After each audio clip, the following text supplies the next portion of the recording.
अर्घाखाँची जिल्ला अदालतले कार्य सम्पादन गर्दै गर्दा महत्त्वपूर्ण कामहरू धेरै गर्छ। त्यसमध्ये बुदागत रूपमा केही छन्। हामीलाई प्राप्त जानकारी अनुसार पनि 16वटा विषयवस्तुले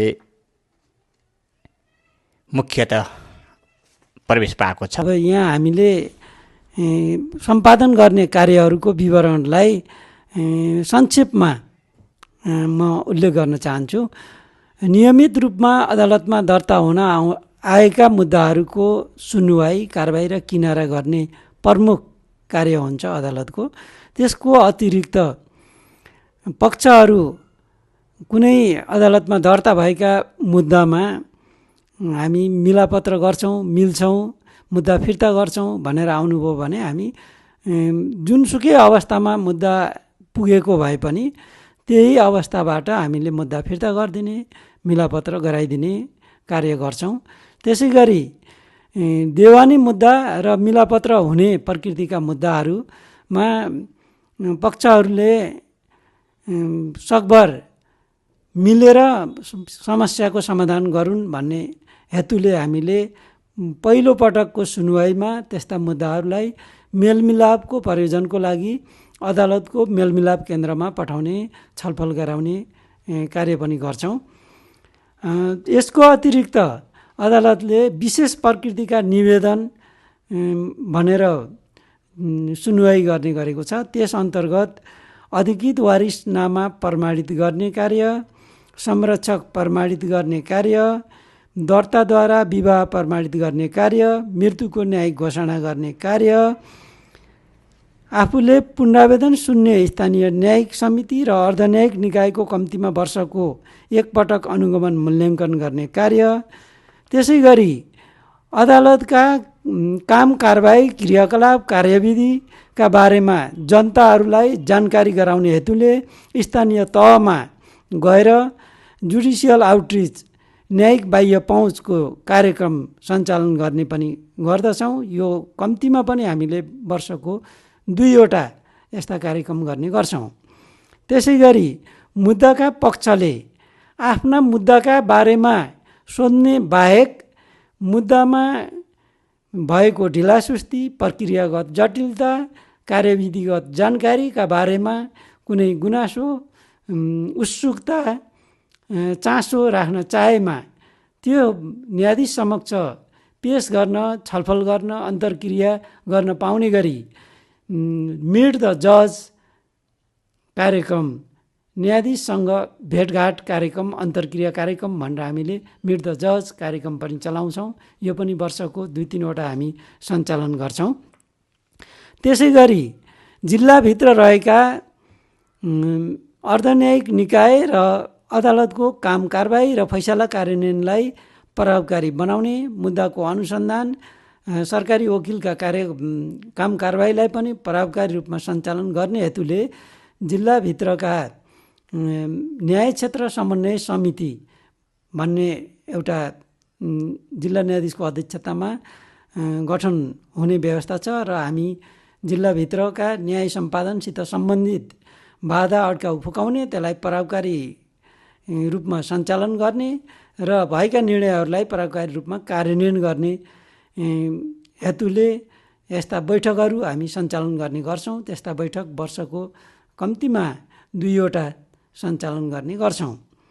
त्यसै गरी अदालत,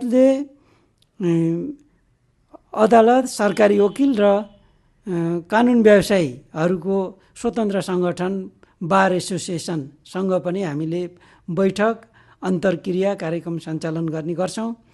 त्यसै गरी हाम्रो वार्षिक कार्ययोजनाको 3-3 महिनामा हामीले स्टाफहरूसँग बसेर हाम्रा कामको बारेमा आत्मसमीक्षाको रूपमा वार्षिक कार्ययोजनाको समीक्षा गर्ने कार्य सञ्चालन गर्छौँ।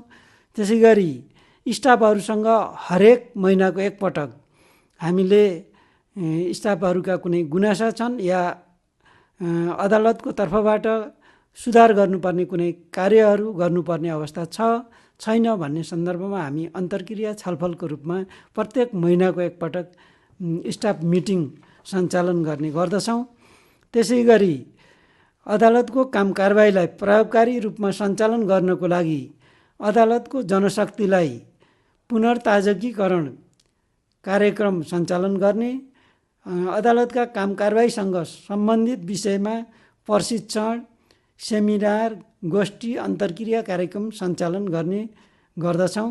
त्यसै गरी अदालतका म्याद सूचनाहरू बुझाउन जाने तामेलदार कर्मचारीसँग म्याद तामेलीका सम्बन्धमा परेका कठिनाइ र सुधार गर्नुपर्ने पक्षहरूलाई औल्याएर हामीले तामेलदारसित छलफल अन्तर्क्रिया गर्ने गर्दछौँ। त्यसै गरी हामीले सम्पादन गरेका कार्यहरूको बारेमा जनतालाई सुसूचित गराउने उद्देश्यले वर्षमा कम्तीमा पनि 2 पटक पत्रकारहरूसँग अदालतले सम्पादन गरेका कार्यहरूको बारेमा छलफल अन्तर्क्रिया गर्ने र सूचनाहरू सम्प्रेषण गर्ने कार्य पनि सञ्चालन गर्छौँ।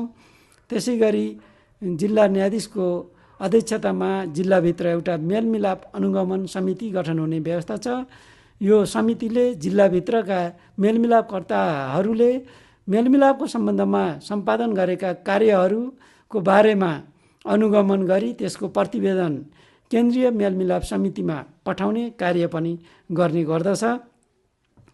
त्यसै गरी अदालतभित्र सेवा लिन आउने सेवाग्राहीले आफूले रकम तिरेर प्राइभेट कानुन व्यवसायीलाई राख्न नसक्ने अवस्थाका सेवाग्राहीले निःशुल्क रूपमा कानुनी सहायता उपलब्ध गराइपाऊँ भनी अदालतमा निवेदन गर्न आएको अवस्थामा हरेक जिल्ला अदालतमा कम्तीमा 1 जना वैतनिक कानुन व्यवसायीलाई अदालतले अधिकृत बराबरको तलब दिएर राखेको हुन्छ र त्यो सेवा उपलब्ध गराउने व्यवस्था छ।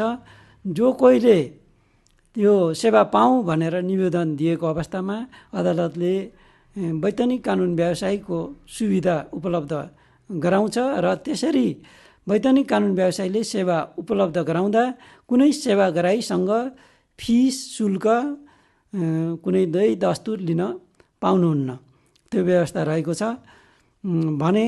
त्यसै गरी कानुन व्यवसायीहरूले स्वैच्छिक रूपमा आफूले निःशुल्क रूपमा कानुनी सहायता उपलब्ध गराउँछौँ भनेर घोषणा गरेर अदालतमा सूचीकृत भएर रहनुभएको हुन्छ र उहाँहरूले त्यसरी निःशुल्क रूपमा कानुनी सहायता प्रो बोनो सेवा भनेर भनिन्छ त्यो उपलब्ध गराउन घोषणा गरेका कानुन व्यवसायीहरूको सूचीबाट वैतनिक कानुन व्यवसायीको सुविधाबाट वञ्चित भएका कुनै सेवाग्राहीले यस्तो सुविधा उपलब्ध गराइपाऊँ भनेको अवस्थामा अदालतले सूचीकृत कानुन व्यवसायीहरूलाई त्यो सेवा उपलब्ध गराउनको लागि अनुरोध गर्ने र निःशुल्क कानुनी सहायता प्रो बोनो सेवा उपलब्ध गराउने कार्य अदालतले गर्दछ।